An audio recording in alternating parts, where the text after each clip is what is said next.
इलाहाबाद की घटना ये ऐसी घटना है जो फिल्मों में देखी जाती है। बम चल रहे हैं, दौड़ाया जा रहा है, गोली मार करके हत्या हो जाए और जो मुख्य गवाह है उसकी जान चली गई। वो केवल गवाह नहीं, अधिवक्ता भी था। साथ ही साथ पुलिस जो सुरक्षा में लगी थी उसकी भी जान चली गई। कुछ लोग हो सकता है बच जाते, जब अस्पताल में पहुंचे अस्पताल की भी व्यवस्था वो नहीं थी जो जान बचा सके। आखिरकार पुलिस क्या कर रही है, पुलिस का इंटेलिजेंस क्या कर रहा है? आखिरकार बीजेपी के और खासकर मुख्यमंत्री जी को ये बताना चाहिए, जो जीरो टॉलरेंस पर कहते हैं कि उन्हें किसी तरह का कानून व्यवस्था से समझौता नहीं हो सकता है। तो आखिरकार इलाहाबाद में घटना इतनी बड़ी क्यों हो गई?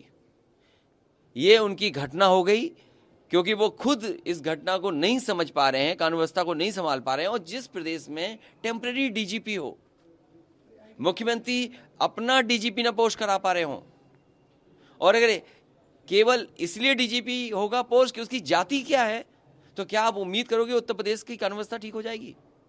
जो लोग दूसरों पे आरोप लगाते हैं उन्हें सोचना चाहिए, डायल 100 उन्होंने बर्बाद कर दिया। जो पुलिस का रिस्पांस सिस्टम था उस सिस्टम को बर्बाद कर दिया। कम से कम समाजवादी लोगों ने एक स्ट्रक्चरल चेंज दिया था कि हाँ, पुलिस को काम करने में ये सहूलियत मिलेगी। लेकिन आखिरकार हो क्या रहा है? पुलिस पैसा वसूल रही है, करप्ट पुलिस हो गई। इतना भ्रष्टाचार कहीं नहीं होगा जितना पुलिस के माध्यम से आज हो रहा है। लूट हो रही है, कई व्यापारी कई जगह पर, थानों में कोई जगह नहीं बची जहां पर लूट ना हो रही हो और पैसा वसूला ना जा रहा हो। क्या इलाहाबाद के बाद हम कानपुर की घटना भूल जाएंगे? माँ बेटी जिंदा जला दिए गए प्रशासन के सामने, प्रशासन ने जला दिए।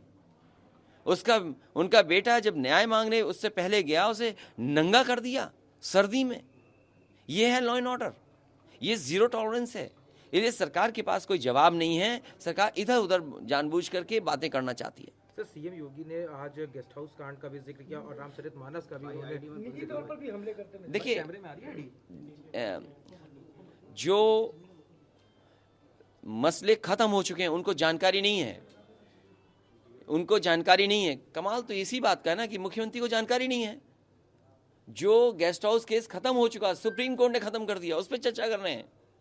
और जहां तक रामचरितमानस की बात है, रामचरितमानस के खिलाफ कोई नहीं है, लेकिन कुछ चीजों के लेकर के न केवल आज आपत्ति उठी है, 5000 साल की लड़ाई है।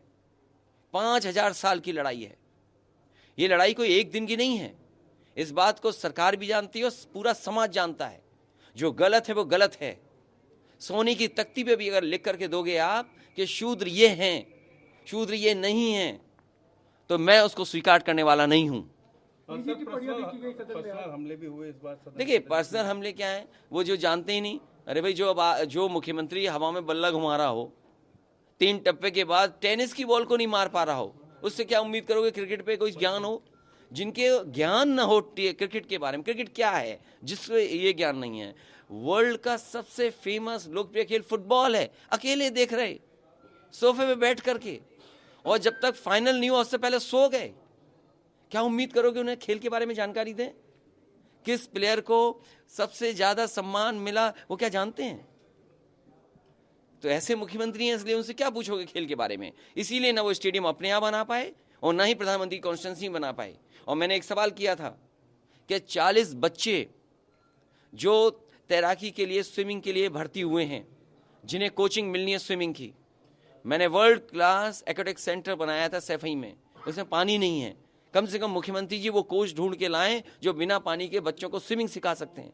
और जो बच्चे स्विमिंग सीखने गए वो गोरखपुर के हैं, सबसे ज्यादा देवरिया के हैं, महाराजगंज के हैं। उस मंडल के 40 बच्चे हैं। आखिरकार उन बच्चों के साथ दुश्मनी ये क्यों निभा रहे हैं? तो उनके पास जवाब नहीं है, उनके पास इंफ्रास्ट्रक्चर का जवाब नहीं है। अरे सड़क पे एक्सप्रेसवे में चल रहे, पूरी की पूरी गाड़ी चली गई अंदर। आज भी बुंदेलखंड एक्सप्रेसवे पे काम हो रहा है, और जिस तरीके से बुंदेलखंड एक्सप्रेसवे ढह गया था प्रधानमंत्री के उद्घाटन के बाद, कोई जवाब उनके पास नहीं है। कहते हैं चित्रकूट जोड़ दिया, अभी भी चित्रकूट 20 किलोमीटर दूर है वहां से। तो जो एक्सप्रेसवे बनाए वो घाटे के हो गए। जो समाजवादियों ने गाजीपुर में हैदरिया पखनपुरा तक बनाया तो उससे 1 इंच आगे नहीं बना पाए। बिजली की कीमत क्या है, दूध की कीमत क्या है, अरहर की दाल की कीमत क्या है, तूर दाल की कीमत क्या है, आज रिफाइंड तेल क्या कीमत है, सरसों का तेल क्या कीमत है, आज कोई अगर आटा लेना जाए उसकी कीमत क्या है। ये महंगाई कौन रोकेगा? Diesel, petrol, cylinder. क्या इनके पास जवाब है इसका? कुछ महंगाई न रोकने का इनके पास कोई जवाब नहीं। कहते हैं बेरोजगारी, हमारे पास डेटा है 4% अनएम्प्लॉयमेंट रेट है। ये बताएं कि केवल 100 में 4 ही बच्चे बेरोजगार हैं। सरकार बताए आखिरकार बेरोजगार कितने हैं? सरकार कह रही है हमने उत्तर प्रदेश में पूरी बेरोजगारी खत्म कर दी। मैं समझता हूं उत्तर प्रदेश का नौजवान जानता होगा कि कितना दुखी है, कितना परेशान है, कितना भटक रहा है कि आज उसके हाथ में न नौकरी है न रोजगार है। नेता सदन ने कहा कि यूपी में नंबर 1 कर दिया। किस बात में नंबर 1 कर दिया? महिलाओं के अपराध में नंबर 1 है। दंगों में आप एनसीआरबी के आंकड़े देखिए, मेरे आंकड़े मत मानिए, नेता सदन के आंकड़े मत मानिए, आप आंकड़े एनसीआरबी के देखिए।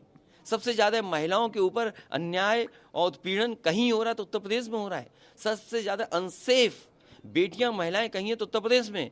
अभी 2 दिन की घटना है, आप बताओ उन्नाव में बच्ची के साथ क्या हुआ है, एक बच्ची के साथ।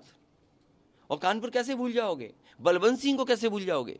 ये सरकार वो है जो ये आरोप लगाती थी कि समाजवादी लोग जाति के आधार पर काम करते हैं। अरे बलवंत सिंह इन्होंने मारा है, क्यों नहीं उसकी पत्नी को नौकरी दे करो सरकारी?